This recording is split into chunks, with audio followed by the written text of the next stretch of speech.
leap forward this season, and it's just not there this series. I don't know what it is. I don't know. I mean, San Antonio's defense is phenomenal, and something about his shot. No one can give him any credit for his game one. He did not lose that game. For him to do 18, 18, and 10. Right. No, not at all. For somebody that's having a shooting issue, I have no problem with that game one. No, I guess I was like saying, I said about game two, he still obviously was having scoring issues, but he's not the type of player that's going to shoot, 10 for 40. He's just not. He's mad at himself for shooting 7 for 21. And it's just he's not that guy that's going to keep chucking until he starts making them. He's just not. And he never has been, and he never will be. No. And so that's what I think people are getting, because everyone is expecting him to just keep shooting and driving and shooting until he starts making it. And he's just never going to do that. He's somebody that wants to if he's not shooting well, he's going to find somebody else that will. But here's the proverbial but. Okay, so if his shot isn't up, the dude is 6'8", 250 pounds. He's being guarded for the most part by Kawhi Leonard, who is giving up 25 pounds to him, very much the same way that Paul George was. He's a little bit bigger than Paul George, as far as thicker than Paul George. But you can't tell me that LeBron can't post up Kawhi Leonard. No, and I'll tell you why. Did you watch in every one of these games when he posts somebody up, the rotation from the other Spurs players has been spot on. Their defense has been incredible, and that's the problem, is they're not getting the credit they deserve, because it's not necessarily just LeBron not playing well.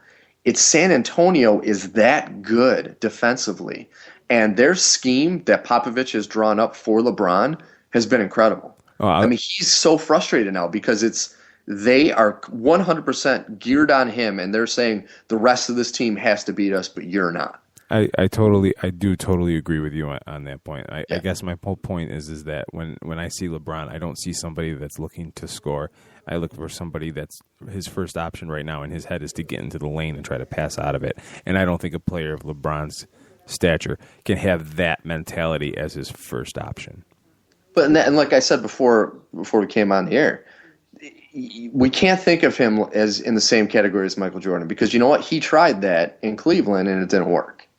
He would score a ton of points and he would take over games and it didn't work. And he learned that. And that's kind of why he went to Miami. So he goes, I need other people around me that I can rely on. And they're just letting him down. And they did in game one. Game one should have gone to Miami.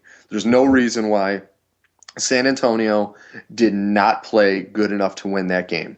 And it was just Miami and their other role players, including Chris Bosh, who was just terrible in game one, that lost that game. So right now it should be a 2-1 series to Miami. And if it was, I think there would be a whole different conversation about LeBron James than what's going on right now. Because he did have an awful game yesterday. I don't think anyone is denying that, including him. It's the worst of his career pretty much. But I mean, he's just getting so much abuse, and he's, a few assists away per game of averaging a triple-double so far. So it's right. No, you know what I mean? I feel like we're giving him too much of the blame because he is struggling, because he is 100% being focused on by an amazing defensive unit.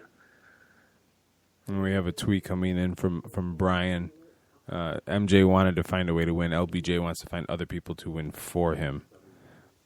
I don't know how much I agree with that statement. No. And like I said before, Michael Jordan was the kind of guy that would shoot 40 times a game. Regardless of how many he made, he would shoot 40 times a game. LeBron will never be that guy unless he's making 50% of those. Right. And that's the difference. People are saying, oh, Jordan find a way. Yeah, because he would just continuously shoot until he started making them. And for someone like Jordan, he's kind of got the Danny Ainge syndrome. Mm-hmm. We're just going to keep shooting until you make it. And a lot of times it didn't work out for Jordan. A lot of times it did. But a lot of people forget Jordan had a much better supporting cast than LeBron James does. The whole problem with our people being too critical of LeBron and everything is the fact that we don't look at him like any other player. We don't even look at him in the same light as we look at like a Kobe Bryant. Because he is clearly a notch above Kobe Bryant. You know what I mean? We are looking at him, as one of the all-time greats. And we're not talking about top 10. We're talking about by the end of his career, by the time all is said and done, we'll probably be talking about LeBron James, one of the top 5 basketball players to ever play the game. And those conversations lead us down these kind of very narrow alleyways where there is no room for error. And any kind of subpar performance, especially on a stage like the NBA Finals, if the NBA were to end tomorrow, nobody would talk about last year. If the Spurs win this title and the NBA ends for whatever reason after this, no one would talk about LeBron James's 1 year as a championship. They talk about the 3 finals he lost. Mm-hmm. And see, that's the thing is, I wouldn't even put him in necessarily the same conversation as Kobe Bryant, because LeBron James will never win the scoring title. He's just not. People like Kobe and like Jordan, they're the 30-plus point a game per year person. LeBron's not that. LeBron is the 25 points, 12 rebounds, 8 assists per game player.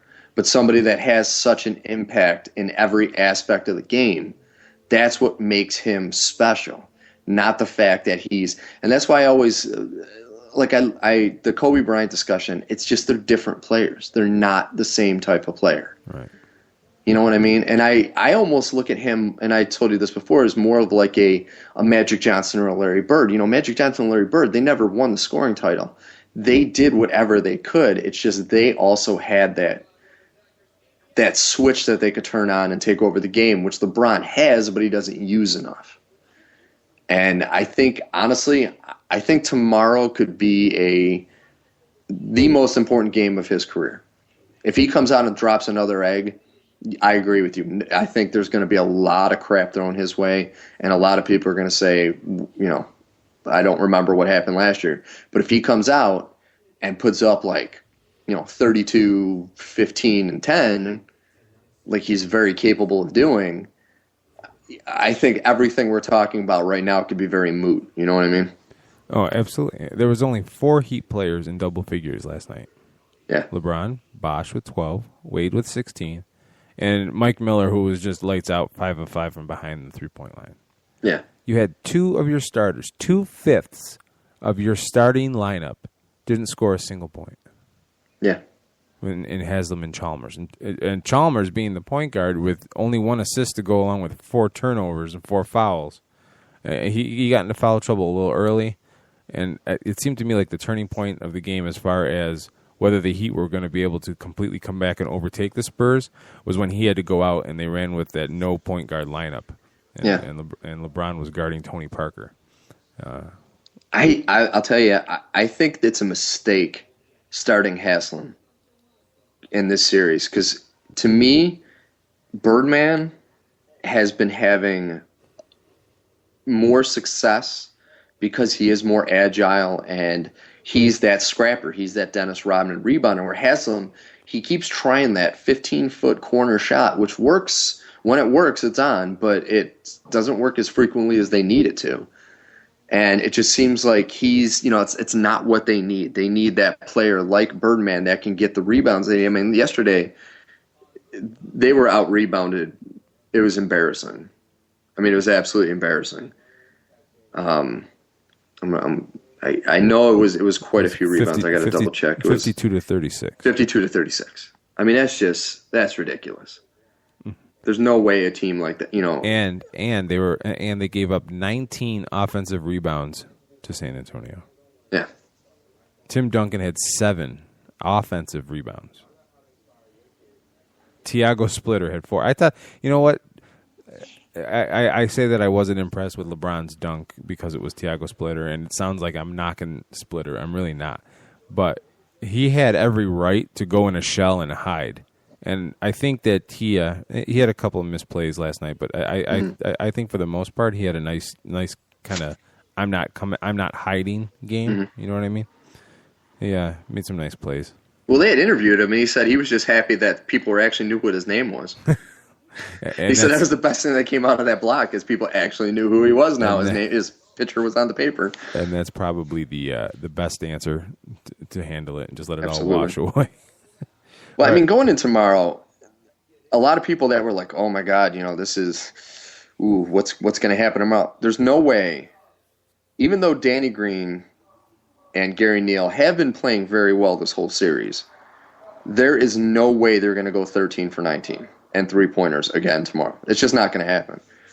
That was what happened yesterday, or what happened, yesterday was an anomaly. Like that was, I mean, they set the NBA record. It was a fluke.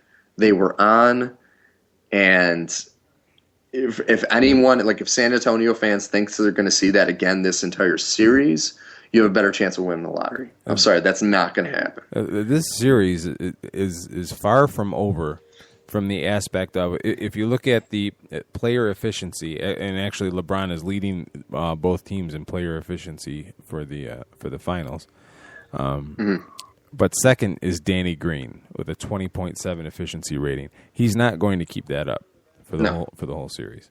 Secondly, for the Spurs is Kawhi Leonard in efficiency. So my point is that with Tony Parker now saying that he has a grade 1 strain of his hamstring, you're going to need Danny Green and Gary Neal to at least come close to that stuff every night, because Manu Ginobili, I hate, you and I, we talked him up before the playoffs, in the early part of the playoffs, as being one of the most underrated or underappreciated players probably in NBA history, or recent NBA history anyway. But he has shown absolutely nothing in these finals except the ability to turn the ball over and miss shots. And without he's having, I mean, the only one he's having a horrible series for somebody of his, I mean, honestly, the only one of his caliber, because I do think he is a great player and a potential Hall of Famer, that's having a worse shooting finals than him, is Tim Duncan, who's shooting 37% from the field. You're right. And that was mostly because of Game 2 was just... Oh, it was a disaster. But Ginobili's only shooting 38%, and, LeBron's shooting 39%, which is still crap. But, it's amazing that these guys... I mean, who would have thought that Dwayne Wade and Chris Bosh, who both have struggled throughout these playoffs, would be shooting better than the big three of San Antonio? Because right now they're both at 44%, and the leading shooter out of the big three in San Antonio is Tony Parker at 43%. So it's weird. Like that's why I think San Antonio is an anomaly right now, is because the three people they rely on are actually playing crappy, except for Tony Parker had a great Game 1. But the other three are, Tim Duncan is doing he's doing good, but not great. And Ginobili's playing like crap. So it's weird that this is going on. Like, they shouldn't be winning. No. But they are. And now if Parker is hobbled and a shell of his former self, the spotlight now turns to Corey Joseph. And where that means we're one step closer to seeing significant minutes from Tracy McGrady. Oh, he's so fat now. NBA Finals. When he came on the court, I was like, that's not Tracy McGrady. There's no way. Someone ate Tracy McGrady. I was just like, oh, Tracy. Oh, it happens to all of us, but oh, Tracy. Oh, he let himself go so bad. I mean, and the funny part is McGrady was in for 7 minutes. Mind you, he didn't have a point. He still had 2 rebounds and 3 assists. Oh, he was active. He was very active for a 300-pound man. He was very active. All right, let's take a break. Let's refresh our brains here, and when we come back, Jason Kidd is the new head coach of the new. I almost called him the New Jersey Nets.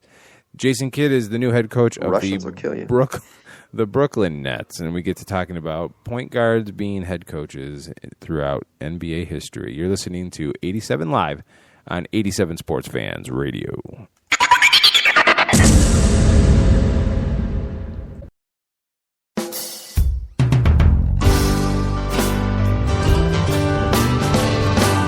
We don't have to sacrifice.